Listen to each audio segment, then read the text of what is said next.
শনিবার মঙ্গলবার আসলে তোমরা এই যে পিছনে রেলিং দেখতে পাচ্ছ, কিন্তু ওই রাস্তা পর্যন্ত লাইন লেগে যায়। আর পুজো হচ্ছে, আসছে দেখতে পাচ্ছ, অনেকে এখানে এসে মানসিক পুজোর ঘোড়া বেঁধে দিয়ে যায় গাছেও। নতুন একটা ব্লকে সবাইকে স্বাগত। আজ আমি ব্লগটা এখান থেকে শুরু করছি। আজ আমি যাচ্ছি, বাসে যাচ্ছি গুপ্তমণি মন্দির। আমাদের পশ্চিমবঙ্গের ঝাড়গ্রাম জেলার নতুন রূপে গড়ে উঠেছে ওই মন্দির, তাই আমি বাসে জার্নি করে যাচ্ছি ওই গুপ্তমণি মন্দির। আমি যেহেতু খড়গপুর সাইড থেকে যাচ্ছি, তাই NH6 হাইওয়ের বাসে চড়ে গেলাম। আজ রাস্তায় এতটা জ্যাম ছিল যে 20 মিনিটের রাস্তা 40 মিনিট লাগিয়ে দিল। আমি এখন দাঁড়িয়ে আছি NH6-এর সামনে। আমি বাস থেকে নামলাম, পেছনেই দেখতে পাচ্ছ মন্দির। আজ বৃহস্পতিবার, আশা করি মন্দিরে বেশি ভেজাল হবে না, কারণ মঙ্গলবার শনিবার মন্দিরে একটু বেশি ভেজাল থাকে। তো চলো মন্দিরে যাই। মন্দিরের কাছে চলে এসেছি,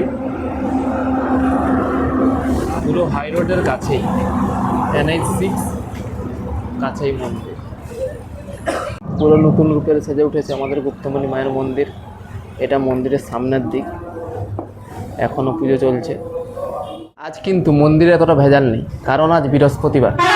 শনিবার মঙ্গলবার আসলে তোমরা এই যে পিছনে রেলিং দেখতে পাচ্ছ, কিন্তু ওই রাস্তা পর্যন্ত লাইন লেগে যায়। আজ এতটা ভেজাল নেই, মানুষ আসছে, পুজো দিচ্ছে, চলে যাচ্ছে। দু একজনকে পুজো দিচ্ছেন, চলে যাচ্ছেন।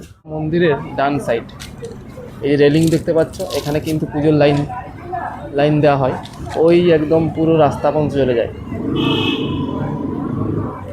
ওই সাইডে মেয়ে, এ সাইডের ছেলে, ঠিক আছে। আর এটা বিশ্রামগার, এখানে মানুষ এসে বসেন। ওই সাইডে বিশ্রামগার রয়েছে, ঠিক আছে। এটা পেছনের দিকটা তোমাদের দেখাই। সম্পূর্ণ নতুন রূপে কিন্তু মন্দিরটা হয়েছে। আগের মন্দির তোমরা দেখলে চিনতে পারবে না যে এই সেই মন্দির। মন্দিরের বাম সাইডেও কিন্তু রয়েছে মায়ের মূর্তি। এখানেও পুজো হয়। যারা মানসিক পুজো করে এখানে এসে ঘোড়া বেঁধে দিয়ে যায়। দেখতে পাচ্ছ, অনেকে এখানে এসে মানসিক পুজোর ঘোড়া বেঁধে দিয়ে যায়। গাছেও বাঁধা রয়েছে, এখানে বাঁধা রয়েছে।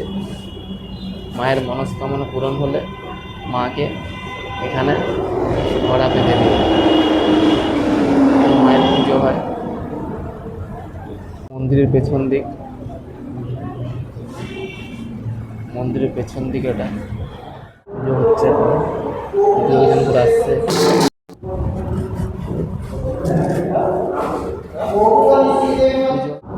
মন্দিরে একটু আগে পুজো হলো, মাকে সবাই দর্শন করে। বামন মশাই বাইরে গেছেন। আমাদেরকে বললাম না, 4 চাকা 2 চাকা এখানে এসে প্রথমে পুজো দিয়ে যায়। এই যে দেখতে পাচ্ছ, 4 চাকাটা এসছে, এখানে পুজো দিতে এসছে। নতুন 4 চাকা, এখানে কিন্তু পুজো দেওয়া হচ্ছে। সবাই কিন্তু এখানে 4 চাকা 2 চাকা এসে প্রথমে মায়ের কাছে পুজো দিয়ে যায়। তোমরা দেখতে পাচ্ছ এই 4 চাকাটা এখানে কিন্তু পুজো দিতে এসছে, নতুন 4 চাকা। মাকে দর্শন করে আমি বাইরে বেরিয়ে এসেছি। পুরোটা মন্দির তোমাদের ভিডিওর মাধ্যমে দেখালাম। আজ এখানে ভিডিওটা শেষ করছি। নতুন হয়ে থাকলে সাবস্ক্রাইব করে পাশে থেকো। দেখা হচ্ছে নতুন একটা ভিডিওতে।